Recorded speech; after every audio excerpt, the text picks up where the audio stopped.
बकाया भुगतान, मानदेय और सम्मान को आशा वर्कर्स यूनियन ने प्रदर्शन किया। खबर बरेली से। वर्षों से अपनी मेहनत और सेवा के बदले बकाया प्रोत्साहन राशि, सरकारी घोषणाओं के क्रियान्वयन और कार्य के उचित प्रतिफल की मांग को लेकर उत्तर प्रदेश आशा वर्कर्स यूनियन ने सोमवार को सेठ दामोदर स्वरूप पार्क में जोरदार प्रदर्शन किया और सिटी मजिस्ट्रेट को ज्ञापन दिया। अध्यक्ष शिववती साहू ने बताया कि सरकार की उदासीनता और वादा खिलाफी के खिलाफ आवाज बुलंद की।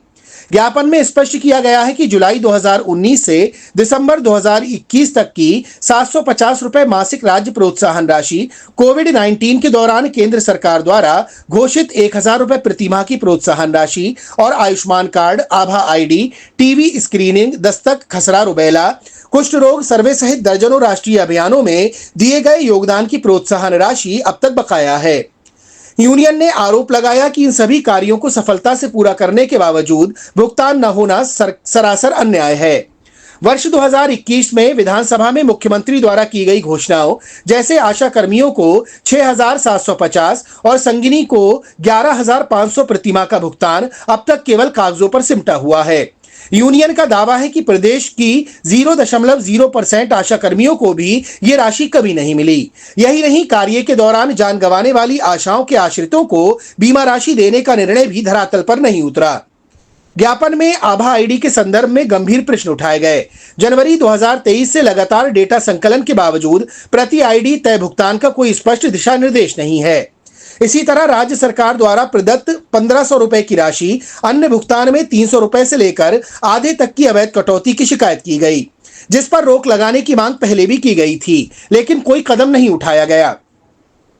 यूनियन ने वित्तीय वर्ष 2024-25 के सभी राष्ट्रीय अभियानों की बकाया राशि का तत्काल भुगतान, भारतीय श्रम सम्मेलन की सिफारिशों के अनुसार स्थायी कर्मचारी का दर्जा, न्यूनतम वेतन, मातृत्व अवकाश, पीएफ ईएसआई की सुविधा और कोविड योगदान की 24 माह की राशि के शीघ्र भुगतान की मांग रखी है। इसके अलावा ज्ञापन में यह भी मांग की गई कि कार्य के दौरान दुर्घटना या अन्य कारणों से जान गंवाने वाली आशाओं के परिवारों को बीमा राशि दी जाए। भ्रष्टाचार और भुगतान में हेरफेर की जांच कर त्वरित शिकायत निवारण समिति गठित की जाए और सभी आशा एवं संगिनी कर्मियों के साथ उनके परिवारों को आयुष्मान योजना का लाभ मिले। यूनियन ने यह भी मांग रखी कि मुख्यालय बुलाए जाने पर रात्रि विश्राम, साफ पानी, शौचालय जैसी मूलभूत सुविधाएं सुनिश्चित की जाएं। बैठकों में चाय नाश्ते की व्यवस्था अनिवार्य हो और महिला अधिकार अधिनियम के तहत उन्हें जरूरी अवकाश दिया जाए। आशा वर्कर्स यूनियन ने उम्मीद जताई कि इस बार उनकी मांगें केवल कागजों पर नहीं बल्कि जमीनी स्तर पर अमल में लाई जाएंगी और वर्षों की मेहनत का उन्हें न्यायपूर्ण फल मिलेगा। क्या मांगे हैं आपके धरना प्रदर्शन? हमारी मांगे हैं, मैं जिलाध्यक्ष शिववती साहू, जिला बरेली से। हमारी ये मांगे हैं कि हमारी आशा और जो संगिनी है हमारी, उनका पहली बात तो आयुष्मान कार्ड किसी का बना नहीं है। आयुष्मान कार्ड होना चाहिए, उनके परिवार को भी लाभ मिल सके इस चीज़ का। अगर हमारा आयुष्मान होगा तो उनके परिवार को भी लाभ मिलेगा। दूसरी मांग हमारी ये, जो हमारा राज्य बजट का पैसा आता है वो हमको हर महीने भुगतान किया जाए। राज्य बजट का पैसा हमारा हर महीने। और तीसरी मांग हमारी ये है कि हमें सरकारी कर्मचारी का दर्जा दिया जाए। और चौथी मांग, जब हमारी बहनें प्रसव लेके जाती हैं, देशदाई वाला प्रसव कराने जाती हैं, ना तो कहीं विश्रामालय है, ना कहीं विश्राम गृह है जहाँ पे हमारी आशा बहनें प्रसव के बाद में अपना आराम कर सकें या विश्राम कर सकें रात्रि के लिए। अगर कहीं जगह नहीं है तो भटकती घूमती हैं हमारी आशाएं। और चौथी बात, हमारी जो आशा है, पांचवी बात, हमारी जो आशाएं हैं उनका जो भुगतान होता है उसमें जो काट कटौती की जाती है, 3-3 महीने से भुगतान होता नहीं है। वो भुगतान तत्काल हमें 1 तारीख से 5 तारीख के बीच में भुगतान चाहिए सरकार से। किसको बोलेंगे आप?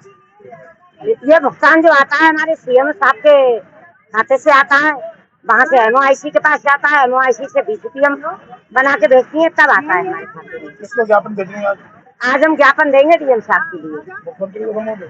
मुख्यमंत्री को संबोधित ज्ञापन डीएम साहब को सौंपेंगे। और फिर हमारा जो एरियर होता है, एरियर के रूप में जो हमारी धनराशि आती है, एरियर के रूप में आनी चाहिए। जो हमारा किराया है, भाड़ा है, आशाएं हमारी आती हैं जाती हैं, उसका हमें टीए मिलना चाहिए। ग्रेजुएटी, पीएफ, एपीएफ, ये हमारा एपीएफ और पीएफ 3 साल से पैसा आया हुआ है, लेकिन हमें कोई अता पता नहीं है इसका पैसा कहाँ आया है, कहाँ गया, कहाँ नहीं गया। अभी तक किसी आशा को नहीं मिला। अभी तक किसी आशा को नहीं मिला है। पीएफ ग्रेजुएटी का पैसा ये हमें मिलना चाहिए, तत्काल में हमारा भुगतान होना चाहिए। जैसे सारे लोगों के भुगतान होते हैं, पहली तारीख को तनख्वाह खाते में आ जाती है, उसी तरीके से आशा संगिनी के हमारी सारी बहनों का तत्काल भुगतान होना चाहिए। और फिर जब हमारी आशाएं प्रसव कराने जाती हैं तो यह डिलीवरी पॉइंट पे जो गोरख धंधा हो रहा है, इस गोरख धंधा को बंद करा है सरकार। किस तरह का? इस तरीके से कोई डिलीवरी कराने अगर हमारी आशा जाती है, कहीं भी 15 CSC की बात बता रही हूँ, तो हर CSC पे 1500 से लेकर 2000 तक लाभार्थी से पैसा लिया जाता है। ये पैसा नहीं लिया जाए, अपनी मर्जी से जो भी लाभार्थी देता है वो रखना चाहिए। और ये पैसा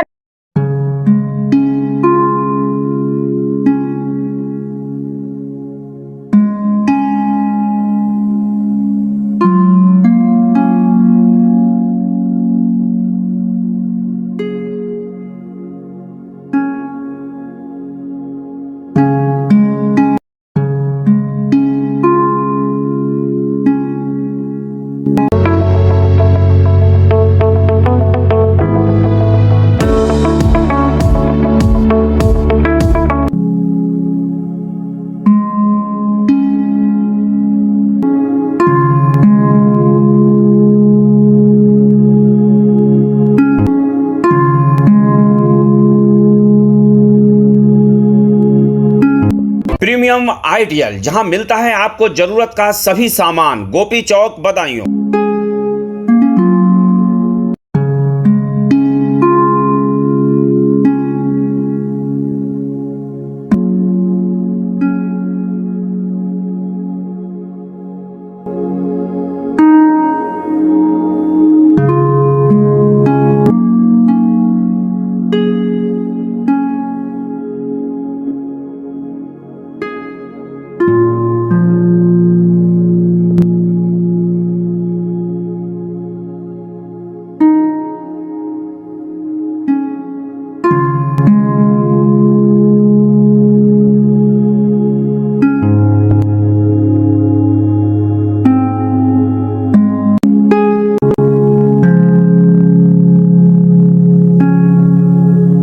आपको हमारा वीडियो पसंद आया हो तो इसे लाइक, शेयर और सब्सक्राइब जरूर करें। देखते रहिए SKS 24 न्यूज नेटवर्क।